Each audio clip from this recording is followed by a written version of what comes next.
We've got Maddie and Miss Beverly from Restoration Village, and they are here with details on the Stars of Hope program. Ladies, thank you so much for joining us. Thank you. Thanks for being here. Well, we love it, and we love to share our stories. Yes. And actually, the Star of Hope program concept came when we've been there for 30 years, helping women and women with children, and we started taking pictures and hanging on the tree our families, and then we realized 30 years later that we have hundreds of pictures. That's amazing. Oh, wow. And so we decorate the dining room with these pictures.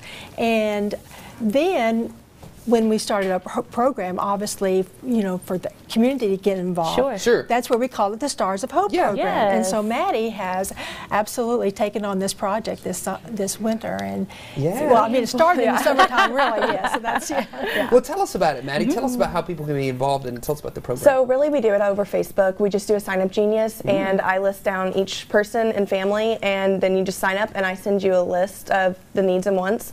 And then we have a big wrapping day where we wrap probably close to 300 presents. Wow. Wow. So my office is taken over right now. No doubt. Yeah, it's very festive in there. No doubt. And for those of us that aren't familiar maybe with Restoration Village, tell us about the kind of services that you provide for the community. We are a long-term shelter for women and women with children.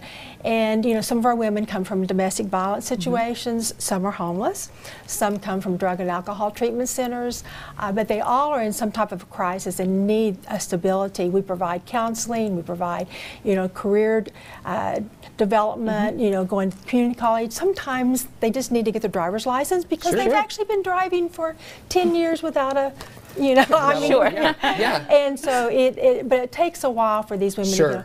You know, many have been in prison, and so they're really just trying to get back into the community. Right. And so we usually have 10 to 12 women and around 15 to 20 children there. Yeah. Wow. So if you can imagine, meal times are really happy. Oh yeah, absolutely. Yes. Especially now with the holidays. Yes. I love it that you're kind of launching them into the next phase of their life. That's amazing. And there's different ways we can get involved, and of course we're going to have the information about how you can get involved over on our website, nwahomepage.com. Ladies, thank you so much for being here. Thank you so much. Sharing your story with us. Very nice to Absolutely.